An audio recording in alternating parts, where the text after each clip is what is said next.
Let's do this. Hello, this is Module 8, Group D, and we're discussing the transition from rural to urban industrialization of Moscow. Starting with the middle of the 13th century, Russian rulers were defeated by the Mongols, who were known for being invaders and controlled most of Asia and Europe. During their invasion, most major cities were destroyed, forcing stagnation throughout most of the country. By the end of the 14th century, Western cities were pretty much out of reach for the Mongols, allowing cities like Moscow to rebuild and flourish. Moscow later became a dominant city for several reasons. The Orthodox Church moved their headquarters into the city, making Moscow its spiritual capital. The city was also known for trade because it was built in the center of many trade routes. Ivan the Great, who was the Grand Prince of Moscow and all of Russia, took over Moscow in the year 1462. He accomplished the unification of neighboring cities to create allies. He also built a Kremlin, much like the one in this photo, which is a large fortress built in the middle of the city that housed the Russian Empire's most deadliest weapons. Having this Kremlin built not only improved the city's architecture, but it also helped improve their defense against invaders like the Mongols. By the year 1500, population exceeded 100,000 people, making Moscow one of the largest cities in the world. Next slide. Right, so during the pre-industrial era, Moscow was greatly destroyed in the Mongol invasion of 1247, but was rebuilt and later became a regional capital under the rule of the Mongols.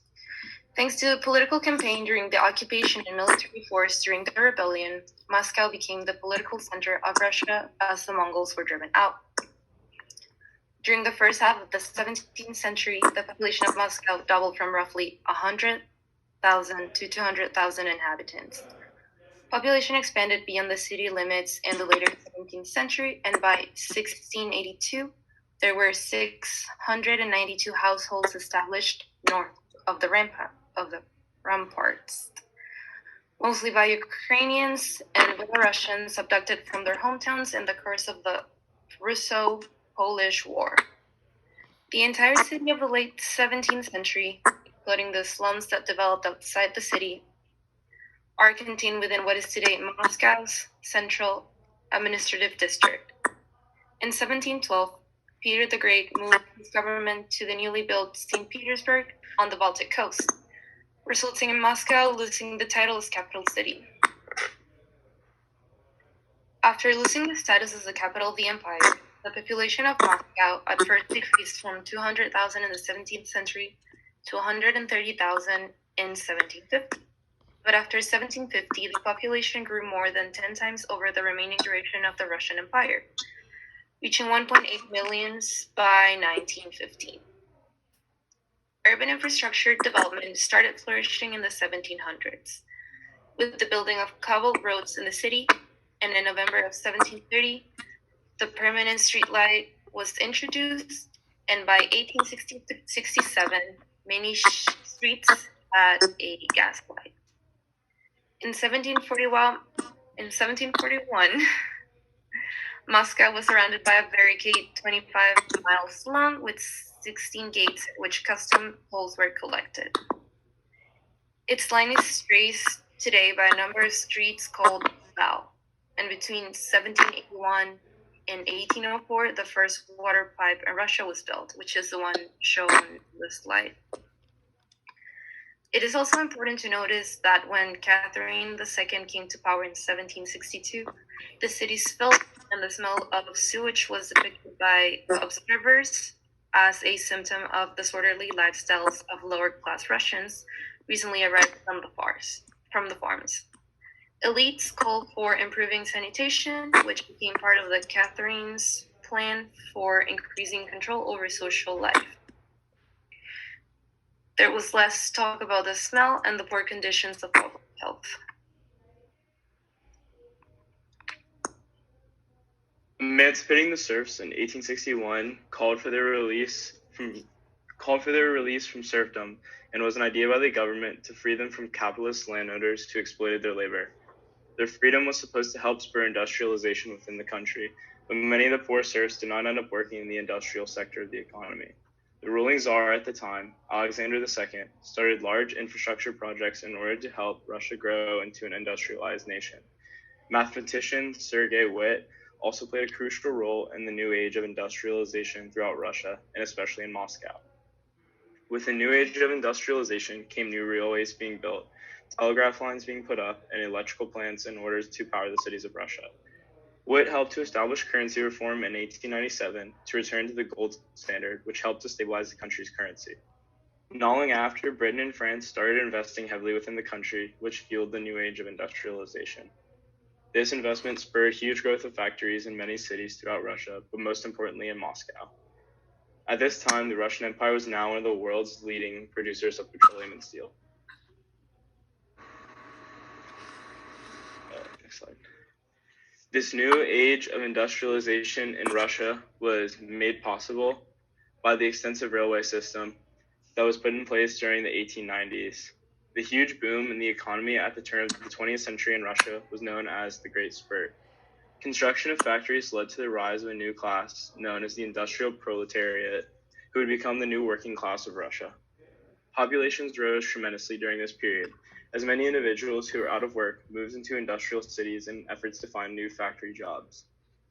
Moscow's population increased significantly during this era due to the industrialization of the area. This influx of individuals led to poor housing and working conditions, but individuals needed money to support themselves and their families. The country's government owned many facets of production, which greatly benefited the economy and allowed them to profit off of the work of the lower class. Moscow was known as the administrative and transportation hub of Russia, serving as the center of many government activities. Many railroads ran through the city from many areas of the country. The government poured many resources into the country in order to increase the education institutions within the country. This made Moscow a leading center for scholars as well as a huge center for industrialization throughout the entire nation. Although there were many benefits to industrialization, many historic neighborhoods full of culture were eventually demolished to make way for factories to aid in industrializing the country and moving forward from what was once an agricultural society.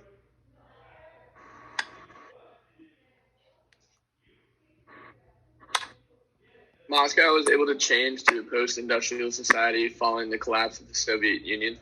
The economic explosion that followed as a result was characterized by signs of capitalism and a new developed economy focused on services.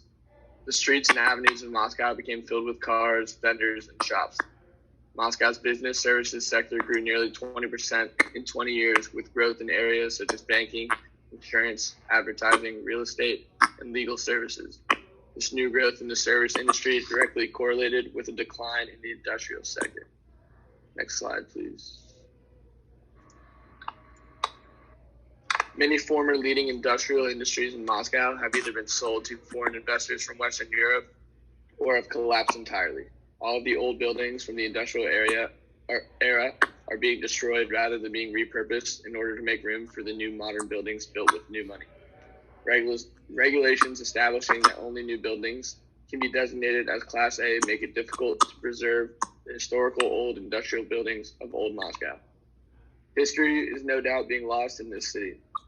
There remains lots of future growth in central Moscow for thriving businesses, leisure/entertainment, and living districts. In fact, due to all this, Russians have more pocket money than ever and are spending more than ever. This is making Moscow one of the most expensive cities to live in the entire world.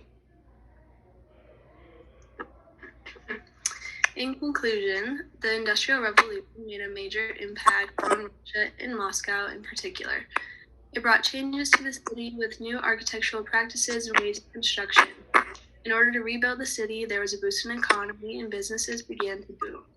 This boom made Moscow the economic capital of Russia on top of the already standing political capital accolade. Moscow was well established itself in society and is now one of the most expensive cities to live in the world.